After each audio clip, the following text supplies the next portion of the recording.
Hello everyone, myself Bhajan Lal, assistant professor business administration BCom part third के लिए पहले हम डिस्कस कर चुके हैं कि एजेंसी के जो एलिमेंट्स हैं या एजेंसी की स्थापना किस तरीके से होती है। तो आज हम स्पेशली यदि इंटरमीडिएटरीज की बात करते हैं बीमा व्यवसाय में, तो एक एजेंट्स का एक इम्पॉर्टेंट रोल होता है। इसी तरीके से जो बीमा एजेंट संबंधी जो रेगुलेशंस हैं वो किस तरीके से इंश्योरेंस एजेंट्स या इंश्योरर कंपनी है, जो इंश्योरेंस कंपनी है, उनके बीच में किस तरीके से गवर्न होते हैं, तो हम डिस्कस करने जा रहे हैं रेगुलेशन ऑफ इंश्योरेंस एजेंट, यानी इंश्योरेंस एजेंट को किस तरीके से रूल्स रेगुलेशंस के तहत गवर्न किया जाता है।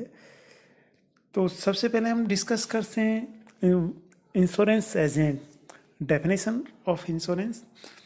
तो जो इंश्योरेंस एजेंट की परिभाषा 1938 जो इंश्योरेंस एक्ट है 1938 की सेक्शन 42 के तहत वह लाइसेंस प्राप्त व्यक्ति होता है या जिसे बीमा अधिनियम 1938 की धारा के अंतर्गत लाइसेंस प्रदान किया गया है तथा कमीशन या अन्य रेम्युनरेशन या कंसिडरेशन के बदले बीमा के लिए आग्रह करता है, करने या प्रेरित करने अथवा बीमा व्यवसाय प्राप्त करने के लिए कार्य करता है अथवा कार्य करने का ठहराव करता है, जिसमें बीमा पत्रों को चालू रखने या बीमा पत्रों का पुनर्चलन रिवाइवल करने अथवा नवीनीकरण करने का व्यवसाय करना भी शामिल है। तो यहाँ हम कह सकते हैं कि बीमा एजेंट एक वह व्यक्ति है जिसे 1938 के तहत सेक्शन 42 के अंतर्गत लाइसेंस प्राप्त किया गया तथा वह निश्चित प्रतिफल के बदले इंश्योरेंस या बीमाकर्ता कंपनी के लिए बिजनेस बढ़ाने के लिए या प्रमोशंस के लिए कार्य करता है, यानी एक प्रमोशनल जॉब की तरह वे कार्य करता है। यानी यदि हम सामान्य या सरल भाषा में बात करते हैं, एजेंट वह व्यक्ति या रिप्रेजेंटेटिव है जो इंश्योरेंस के लिए व्यवसाय प्राप्त करने या उसके लिए बीमाकर्ता के लिए व्यवसाय को प्रमोशन करने के लिए प्रयास किए जाते हैं और बदले में उसे रेम्युनरेशन या पारिश्रमिक या अन्य कंसिडरेशन प्राप्त होता है या प्रतिफल प्राप्त होता है। इसके अलावा हम नेक्स्ट इसमें यदि बीमा एजेंट्स की कैरेक्टरिस्टिक्स या विशेषताओं की बात करें तो हम कह सकते हैं बीमा एजेंट बीमाकर्ता द्वारा अनुबंध के अधीन नियुक्त एक एजेंट होता है। Under insurance agent is a person which is appointed by insurer under एक कॉन्ट्रैक्ट, यानी एक ठहराव के द्वारा बीमाकर्ता के द्वारा नियुक्त किया जाता है। बीमा एजेंट वह व्यक्ति बन सकता है जो निर्धारित योग्यताएं पूरा कर, यानी एक कॉन्ट्रेक्चुअल कैपेसिटी की हम बात कर चुके हैं, यानी एक साउंड माइंड है जिसे दिवालिया घोषित नहीं किया गया हो, स्वस्थ मस्तिष्क का व्यक्ति है या मेजर पर्सन है, वो एजेंट्स बन सकता है। इसके अलावा वयस्क व्यक्ति होना चाहिए, इंडिविजुअल एंटिटी एजेंट्स बन सकते हैं। इसके अलावा कॉरपोरेट यानी बैंकिंग फर्म या अन्य कोई संस्था एजेंट बन सकती है। उसमें एक जो पर्टिकुलर व्यक्ति है, जो एग्जीक्यूटिव है, प्रशासक है, वो संस्था के द्वारा एक नियुक्त किया जाता है, जिसे स्पेसिफाइड पर्सन या विनिर्दिष्ट व्यक्ति भी कहते हैं, हम कहते हैं। बीमा एजेंट वह है जिसे 1938 जो इंश्योरेंस एक्ट 1938 के अंडर सेक्शन 42 के तहत लाइसेंस प्राप्त या जारी किया गया है। बीमा एजेंट लोगों को बीमे के लिए आग्रह या प्रेरित करता, request for insurance except the proposal of insurance, यानी बीमा प्रस्तावों के लिए प्रेरित करता है लोगों को या बीमित व्यक्ति को, या उन्हें बीमा कराने के लिए आग्रह करता है, रिक्वेस्ट करता है, या बीमा व्यवसाय प्राप्त करने का प्रयास करता है। इसके अलावा नेक्स्ट कह सकते हैं बीमा एजेंट विद्यमान बीमा पत्रों को चालू, जो एक्जिस्टिंग जो इंश्योरेंस पॉलिसीज हैं उनको चालू रखने अथवा उनके नवीनीकरण करने के लिए भी प्रयास करता है। बीमा एजेंट को प्रतिफल या पारिश्रमिक का भुगतान किया जाता है, कंसिडरेशन में उसे रेम्युनरेशन मिलता है या उसको सैलरी या उसका कमीशन मिलता है। बीमा एजेंट कमीशन या अन्य आधार पर प्रतिफल का भुगतान, बीमा एजेंट को कमीशन या अन्य आधार जो उसके सैलरी हो सकती है या उसके कमीशंस हो सकते हैं, उनके आधार पर उसको भुगतान किया जाता है। बीमा एजेंट बीमा व्यवसाय प्राप्त करने के लिए किसी अन्य व्यक्ति को कोई कमीशन या पारिश्रमिक नहीं दे सकता। फर्दर वो सब एजेंट्स अपॉइंट करने का उसको राइट नहीं होता है। यदि वह ऐसा करता है तो कार्य अवैध हो जाता है। तो इसके अलावा हम बात करते हैं कि बीमा एजेंट्स के क्या क्या कार्य होने चाहिए, यानी कि वो समस्त कार्य जो बीमाकर्ता के द्वारा उसको प्रदत्त किए जाते हैं, उसको ऑथराइज किया जाता है, वो समस्त कार्य किए जाते हैं, जिसमें नए प्रस्तावों के लिए लोगों को जागृत करना, लोगों को आग्रह करना, रिक्वेस्ट करना। इसके अलावा नई नई स्कीम जो बीमाकर्ता की जो नई नई स्कीम से उनको बीमित व्यक्ति या जो बीमा कराने वाले जो पोर्टफोलियो हैं, जो व्यक्ति हैं, उनके सामने प्रस्तुत करना, उसके प्रीमियम को डिटर्मिनेशन करने के लिए उसकी कैलकुलेशन को बताना। इसके अलावा बीमा किसी भी बीमित करता या बीमित व्यक्ति जो बीमा पॉलिसी लेने का इच्छुक है, वो उस संबंध में बीमा एजेंट से समस्त जानकारियां प्राप्त कर सकता है। यानी वो उसका वांछित जो लाइसेंस है उसके पास है नहीं, वो देखने का उसको राइट्स है। इसके अलावा प्रीमियम का कैलकुलेशन वो उससे चेक करा सकता है। इसके अलावा जो बीमाकर्ता के जो प्रोडक्ट हैं, विभिन्न प्रोडक्ट की जानकारी उनसे प्राप्त कर सकता है। तो हम कह सकते हैं कि हम कह सकते हैं information about the policy to the insurer की जो यानी कि जो बीमाकर्ता की जो पॉलिसी जो उनके बारे में बताना। Knowing the requirements of prospectus providing him by the best, यानी कि उसके पास जो महत्वपूर्ण जानकारी हैं, जो बहुत महत्वपूर्ण पोर्टफोलियो हैं जिनमें बीमा व्यवसाय से संबंधित तो उनकी समस्त की जानकारी करना। इसके अलावा कठोर परिश्रम करना, ऑनेस्टी से, ईमानदारी से कार्य करना। अपने आप को एजेंट्स के रूप में यदि कोई वो बताता है तो किसी थर्ड पार्टी या थर्ड पर्सन के द्वारा मांगने पर आईडी प्रोवाइड कराना। यदि इंश्योर्ड इसके अलावा calculating the amount of premium which is payable by the insured, यानी बीमित व्यक्ति के द्वारा जो प्रीमियम दिया जा रहा है या प्रीमियम जो चुकाया जाना है उसकी कैलकुलेशन करना। Explanation the details of insurance applications या बीमा प्रस्ताव की समस्त जानकारी को प्रोवाइड कराना। Information the prospectus about the refusal of insurance application by the insurance agency. इसके अलावा follow the rules and regulations of the insurance, यानी कि जो रूल्स रेगुलेशंस हैं उनको फॉलो करना, यानी कोड ऑफ कंडक्ट को कंप्लाइंस करना, उनकी पालना करना।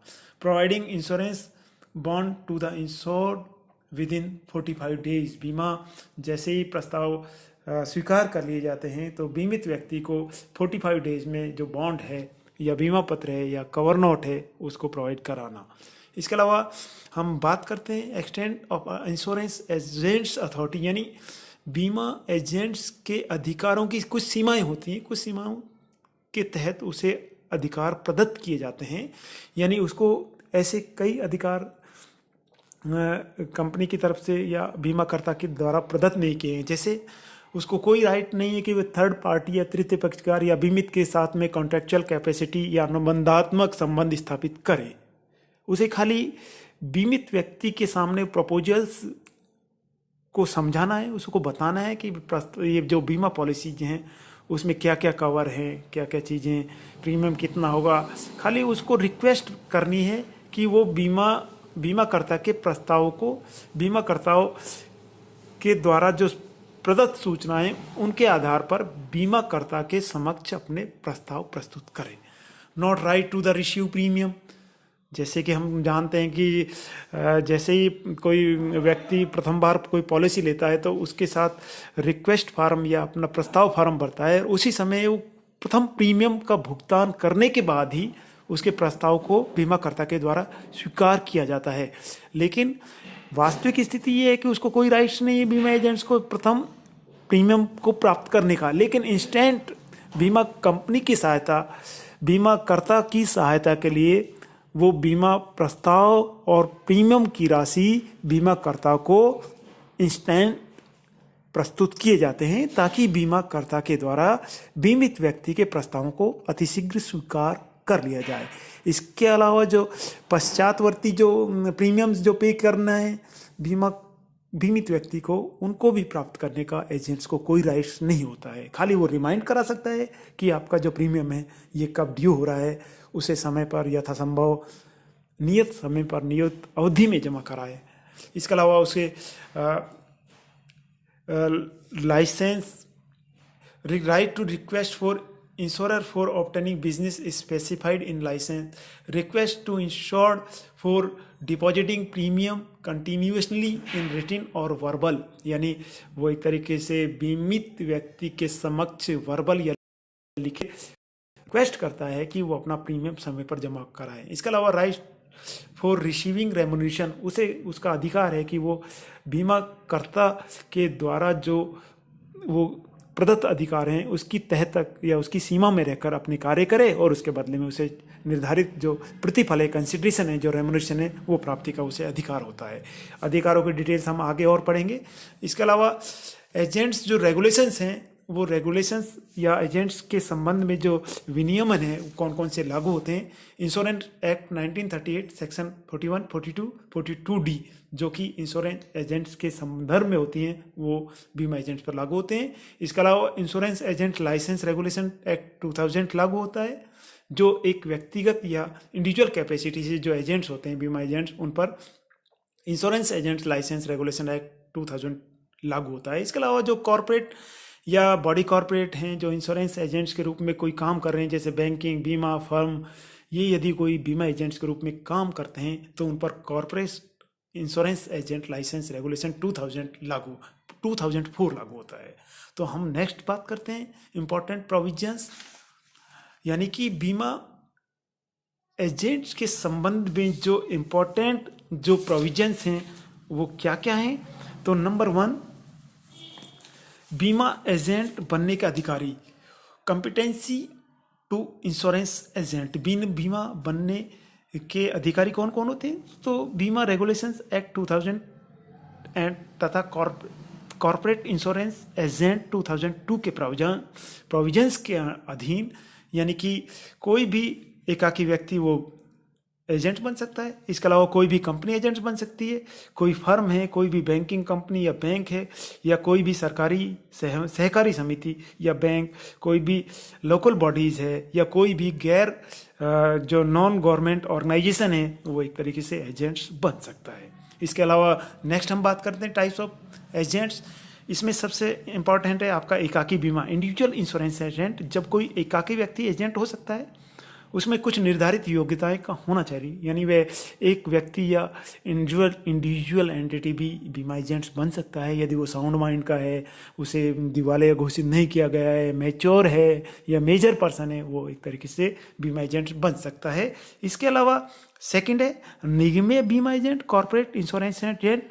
एकाकी व्यक्ति यानी नेचुरल पर्सन को छोड़कर कोई भी आर्टिफिशियल पर्सन है, जैसे बैंकिंग, कोई कंपनी, कोई संस्था, कोई फर्म, वो भी एक तरीके से जो आर्टिफिशियल पर्सन है वो भी बीमा एजेंट बन सकता है। यानी उसके लिए निगमीय एजेंट के लिए बीमा एजेंट का लाइसेंस जो निगमीय बीमा प्रशासक है, एग्जीक्यूटिव है, एक व्यक्ति विशेष जिसे डेप्यूट किया गया है कि आप लाइसेंस प्राप्त करने के अधिकारी हैं, वो एग्जीक्यूटिव या कॉर्पोरेट इंश्योरेंस एग्जीक्यूटिव, उसे बीमा का लाइसेंस जारी किया जाता है और वो व्यक्ति या एग्जीक्यूटिव एक तरीके से कॉर्पोरेट एजेंट के रूप में कंपनी के बिहाफ पर कार्य करता है। इसके अलावा कंपोजिट इंश्योरेंस एजेंट, यानी जिन एजेंटों के पास में जनरल इंश्योरेंस या सामान्य बीमा तथा जीवन बीमा दोनों के समेकित रूप से जो लाइसेंस जिन्होंने प्राप्त कर रखे हैं, दोनों के बिजनेस करने के जो लाइसेंस जिनके पास है, वो एक तरीके से मिश्रित एजेंट या कंपोजिट एजेंट की श्रेणी में आते हैं। इसके अलावा जो आपका फोर्थ वन है, यानी कि एक साथ या दो बीमाकर्ताओं के लिए एक ही प्रकार का व्यवसाय प्राप्त करने पर प्रतिबंध। यानी यदि हम बात करते हैं जीवन बीमा के क्षेत्र में, यदि कोई व्यक्ति चाहे कि भाई मैं LIC लाइफ इंश्योरेंस कॉरपोरेशन का भी एजेंट बन जाऊं, या इसके अलावा कोटक महिंद्रा जो जीवन बीमा कंपनी है निजी क्षेत्र की, उसका भी एजेंट बन जाऊं वन टाइम में। यानी दो बीमाकर्ताओं के लिए एक नेचर का जो बिजनेस है वो एक समय में नहीं किया जा सकता। यानी एक समय में कोई भी व्यक्ति एक लाइफ इंश्योरेंस का, जीवन बीमा के क्षेत्र से लाइसेंस ले सकता है, इसके अलावा जनरल इंश्योरेंस का कोई एक लाइसेंस एक साथ में रख सकता है, लेकिन एक नेचर के दो बीमाकर्ताओं के कार्य नहीं कर सकता है। इसके अलावा नेक्स्ट है बिना लाइसेंस के prohibition on procuring insurance business without license. यानी कोई भी बीमा एजेंट यानी बीमा लाइसेंस के नहीं होने पर कोई भी एक बीमा एजेंट्स का कार्य नहीं कर सकता। इसके लिए मैंडेटरी है वो सबसे पहले लाइसेंस ऑब्टेन करे। इसके अलावा लाइसेंस के लिए आवेदन एवं शुल्क निर्धारित प्रपत्र में बीमाकर्ताओं के द्वारा उसे बीमा एजेंट्स के रूप में लाइसेंस जारी किया जाना जरूरी होता है, और उसके लिए एक निर्धारित प्रपत्र होता है, और उसकी जो निर्धारित फीस है वो 250 रुपये है। तो कोई भी व्यक्ति जो बीमा एजेंट बनने का इच्छुक है वो निर्धारित प्रपत्र में बीमाकर्ताओं के पास एजेंट बनने के अपने एप्लीकेशन भेजता है, और उसके लिए अलावा निर्धारित फीस 250 रुपये वो उसके द्वारा पे की जाती है। इसके अलावा नामांकित व्यक्ति द्वारा लाइसेंस जारी करना, बीमा एजेंट्स का issue of license by designated person. यानी डेजिग्नेटेड पर्सन नामांकित व्यक्ति यानी प्राधिकरण या लाइसेंस या बीमाकर्ता के द्वारा निर्धारित वह व्यक्ति है जिसके द्वारा या जिसके साइनों से लाइसेंस जारी किया जाता है, बीमा एजेंट को लाइसेंस जारी किया जाता है। यानी कि कोई भी बीमाकर्ता लाइसेंस जारी करते समय उसका एक प्रदत्त अधिकारी है, ऑथराइज पर्सन है, वो अपने साइन से या सिग्नेचर से बीमा एजेंट्स के लाइसेंस जारी करने के लिए अधिकृत व्यक्ति होता है। इसके अलावा लाइसेंस 3 माह में जारी करना, यानी कि ये मैंडेटरी है, ये प्रोविजंस है जो इंश्योरेंस एक्ट 1930 एक्ट है या रेगुलेशंस है 2000 और 2004 में की जो आपकी एप्लीकेशन है। यदि बीमा एजेंट्स के रूप में लाइसेंस प्राप्त करने के लिए कोई आवेदन प्राप्त हुआ है तो उसको 3 माह में लाइसेंस जारी करना जरूरी होता है। यदि उसमें कोई शॉर्ट कमिंग्स है तो उसकी सूचना एप्लीकेशन प्राप्त होने के 60 डेज में उसको बताया जाना जरूरी है कि भाई ये आपके प्रपत्र में या एप्लीकेशन में ये कमियां हैं, इन्हें आप दूर करें। अदरवाइज उसे 3 महीने में एप्लीकेशन प्राप्त होने के पश्चात विदिन 3 मंथ में उसे लाइसेंस को जारी करना जरूरी होती है। इसके अलावा लाइसेंस जारी नहीं करने की दशा में सूचना यदि कोई इस तरीके से पेच फंसा हुआ है यानी, तो उस स्थिति में जो बीमा एजेंट्स के रूप में जो लाइसेंस प्राप्त करने के लिए एप्लीकेशन दे रखी है जिसने, उसको सूचना देना जरूरी है कि आपको लाइसेंस इन परिस्थितियों के कारण जारी नहीं किया जा सकता। इसके अलावा हम बात करते हैं कुछ एक प्रैक्टिकल्स ट्रेनिंग होनी चाहिए बीमा एजेंट्स के पास में। यानी बीमा एजेंट्स बनने के या लाइसेंस को प्राप्त करने से पहले देखना जरूरी है कि उसके ने कुछ निर्धारित जो घंटे हैं, व्यवहारिक घंटे का प्रशिक्षण उसने प्राप्त कर लिया है। यदि कोई व्यक्ति प्रथम बार में किसी बीमा व्यवसाय के लिए लाइसेंस हेतु कोई एप्लीकेशन या लाइसेंस के लिए आवेदन प्रस्तुत किया जाता है तो उसके लिए 100 घंटे का जो प्रशिक्षण है वो मैंडेटरी है। वो 3 या 4 सप्ताह में उसका प्रशिक्षण पूरा हो जाना चाहिए। यदि कोई व्यक्ति प्रथम बार में या कॉर्पोरेट मिश्रित लाइसेंस को प्राप्त करने के लिए, मिश्रित लाइसेंस कंपोजिट लाइसेंस मीन्स इसमें बीमा व्यवसाय तथा सामान्य व्यवसाय को प्राप्त करने के लिए किसी व्यक्ति को अधिकृत किया जाता है, general insurance as well as insurance, life insurance, तो उसके लिए 150 घंटे का जो व्यवहारिक प्रैक्टिकल्स ट्रेनिंग्स है वो जरूरी होती है और उसके लिए ड्यूरेशन या स्पैन ऑफ पीरियड्स है 6 से 8 वीक्स। इसके अलावा एक बीमा व्यवसाय के लाइसेंस का नवीनीकरण, यदि रिन्यूअल की बात करते हैं सिंगल या स्पेसिफिक बिजनेस के लिए, जैसे जीवन बीमा का किसी का लाइसेंस का रिन्यूअल होना है 3 साल के बाद में, तो उस स्थिति में उसे 25 घंटों का 25 हावर्स का प्रैक्टिकल्स ट्रेनिंग की जरूरी होती है। इसी तरीके से यदि मिश्रित जो कंपोजिट आपका एजेंट्स का लाइसेंस है तो उसके लिए 50 घंटे का प्रशिक्षण, व्यवहारिक प्रशिक्षण वो मैंडेटरी होता है लाइसेंस रिन्यूअल की स्थिति में। इसके अलावा लाइसेंस से पूर्व, जारी करने से पूर्व भर्ती एवं पूर्व परीक्षा होती है। तो प्रत्येक एकाकी व्यक्ति, एजेंट, निगमीय बीमा प्रशासक निर्दिष्ट व्यक्ति को लाइसेंस प्राप्त हेतु सबसे पहले उसे पूर्व भर्ती परीक्षा पास करनी होती है और ये परीक्षा insurance institute of India Mumbai द्वारा या किसी अन्य मान्यता प्राप्त संस्था द्वारा कंडक्ट की जाती है, जिसको आपको लाइसेंस लेने से पहले पास करना जरूरी होती है। इसके अलावा लाइसेंस का रिन्यूअल, यानी कि 3 साल की लाइसेंस एक बार जब इशू किया जाता है तो उसकी वैलिडिटी होती है 3 ईयर्स, और 3 ईयर्स से पूर्व यानी 30 दिन, 3 साल उसका लैप्स, वैलिडिटी लैप्स होने से 30 दिन पूर्व उसके रिन्यूअल के लिए रिक्वेस्ट बीमाकर्ता को या लाइसेंस जारी करने वाली अथॉरिटी को देनी होती है, और इसके लिए भी निर्धारित शुल्क दिया जाता है। इसके अलावा कैंसिलेशन ऑफ लाइसेंस, बीमा एजेंट्स के लाइसेंस कुछ परिस्थितियों में कैंसिल भी किए जाते हैं, जिसमें रेगुलेशंस दिए हैं।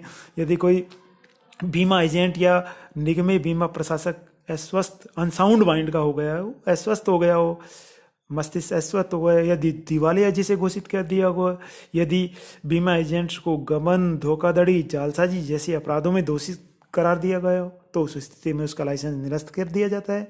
इसके अलावा बीमा एजेंट ने बीमाकर्ता या बीमित के विरुद्ध कोई कपट, बेईमानी या फ्रॉड या मिस रिप्रेजेंटेशन किया हो, तो उस स्थिति में बीमा इंश्योरेंस एजेंट्स का जो लाइसेंस है उसको कैंसिल किया जाता है। इसके अलावा उसने बीमा व्यवसाय में जो कोड ऑफ कंडक्ट है उसकी कंप्लाइंस नहीं की है या उसे वायलेट किया है, तो उस स्थिति में भी बीमा एजेंट्स के लाइसेंस को निरस्त कर दिया जाता है। इसके अलावा लाइसेंस की डुप्लीकेट कॉपी या अनुलिपि किस तरीके से, यानी जो रेगुलेशंस है उनमें यह प्रोविजंस है कि यदि किसी लाइसेंस होल्डर्स की या बीमा एजेंट्स के लाइसेंस कहीं खो गया है, गुम हो गया है, कट फट गया है, नष्ट हो गया है, तो उस स्थिति में एक निर्धारित शुल्क देकर वो उसकी नकल या लाइसेंस कॉपी प्राप्त कर सकता है।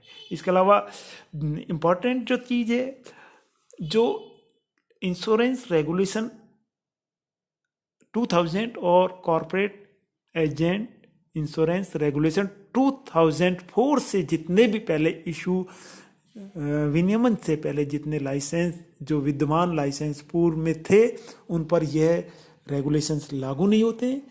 लाइसेंस होल्डर या बीमा एजेंट्स की यह मर्जी पर या वॉलंटरी उस पर डिपेंड है कि वो अपने पूर्व में जारी लाइसेंस को रद्द करा सकता है और नए विनियमों या रेगुलेशंस के तहत अपना लाइसेंस ले सकता है।